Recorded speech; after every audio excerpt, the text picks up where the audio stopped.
세계 평화 실현 위해 잠자는 북극을 깨우자. 월터 이클 전 알래스카 주지사. 왜 전쟁인가? 오늘 나는 유엔이 빈곤에 대비할 빅 프로젝트를 준비하려면 에너지와 자원을 활용할 수 있는 극동으로 관심을 돌릴 것을 제안한다. 나는 21명 북극 지역의 주지사들로 구성된 NGO 노던 포럼을 대표한다. 1994년 5월 11일 노던 포럼이 기획하여 88명의 북극 탐험대가 북극 도시와 국가들을 탐험했다. 이 첫 번째 북극 탐험은 인위적인 장벽과 이데올로기로 인해 분리된 북극이 화합하기 위한 신호이다. 우리는 핵폐기물이 북극에 버려지는 것을 반대하며 원주민의 의미 있는 참여에 관심을 갖고 있다. 우리의 도전은 북극에서는 통하지 않는 남쪽에서의 그릇된 결정에 대처하는 일이다. 전쟁 자금으로 북극 자원 개발을. 북극은 사람에게 필요한 자연 자원이 풍부하다. 세계의 꼭대기에 있는 우리는 석유와 가스의 바다, 석탄의 대륙, 자원의 산맥인 세계에 살고 있다. 이번 회의에서 제안하듯이 개발이 평화를 위한 또 하나의 이름이라면 북극은 세계 평화를 만드는 큰 주체가 될 것이다. 북극은 자원의 보존과 개발의 우선순위를 매기려는 세계 전쟁터다. 이 전쟁은 모든 지역에서 진행되고 심각하다. 온대지방 인구가 증가함에 따라 자원의 욕구도 증가해왔다. 많은 사람은 자기 자신의 정원을 개발하기보다 북극이나 바다, 우주로부터 찾고자 한다. 성장 반대 운동격인 극단적인 보호주의는 그 노력을 재조정해야 한다. 어떤 변화도 억눌렀던 500년 전의 중세교회처럼 성장 반대자는 우리 삶의 질 향상을 방해한다. 성장이 없으면 희망도 없는 것이다. 사람들이 생산적인 일을 하지 않으면 부도 얻을 수 없다. 누군가는 생활의 기본을 위해 구멍을 뚫고 나무를 베고 물고기를 잡아야 한다.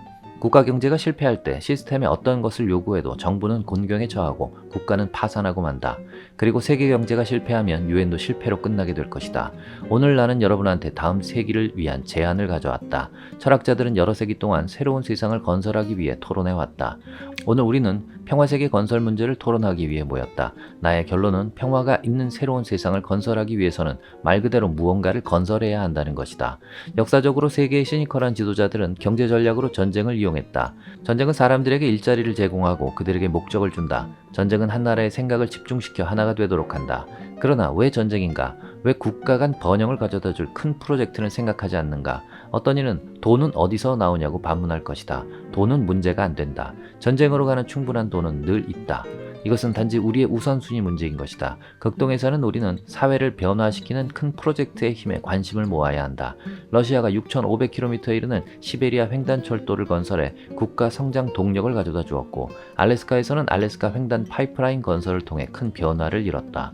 이러한 빅 프로젝트는 사람들을 결집하고 그들에게 희망과 도전, 목표를 제공한다. 베링해협 터널 등 메가 프로젝트 추진. 우리는 북극의 많은 신선한 물을 남쪽의 메마른 나라와 공유하는 것을 논의했다. 또한 산업화로 인해 매연으로 찌든 도시를 정화하는 데 도움이 될 우리의 많은 천연가스의 사용을 계획했다. 그리고 우리는 베링해협 아래에 철도 터널을 개통하는 것을 꿈꿔왔다. 상상해보라.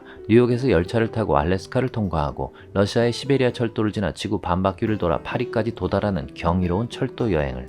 사상, 상업 등의 교류로 소통이 원활해질 것이다. 우리 사회 문제 해결은 돈이 전부가 아니다. 생산적인 작업이 선행돼야 한다. 가장 중요한 것은 사명감이다. 인류의 기념비적인 건축물은 모든 세대에 매력적이며 영감을 준다. 이제 세기 말이 다가오면서 몇몇 큰 프로젝트의 추진을 제안한다. 세계의 초과 전력을 부족한 국가와 연결하자. 북극의 물을 남방으로 보내자. 베링해협 터널을 건설하여 세계 대륙을 연결하자. 북극의 자원, 특히 에너지의 보고를 수확하자. 우리가 이러한 프로젝트를 시작하면 개척시대는 끝나지 않았다는 것을 알게 될 것이다. 우리의 뉴 프론티어는 사람들의 생활 수준을 증진하기 위해 협력할 것이다. 우리의 옛 가치를 보존하고 새로운 가치를 받아들이며 진실로 지탱할 수 있는 생활관을 창조할 것이다. 그리고 더 이상 무시되지 않는 북극은 평화를 건설하기 위한 시도에 매우 풍부한 자양분이 될 것이다. 잠자는 북극권 지역을 깨워야 한다.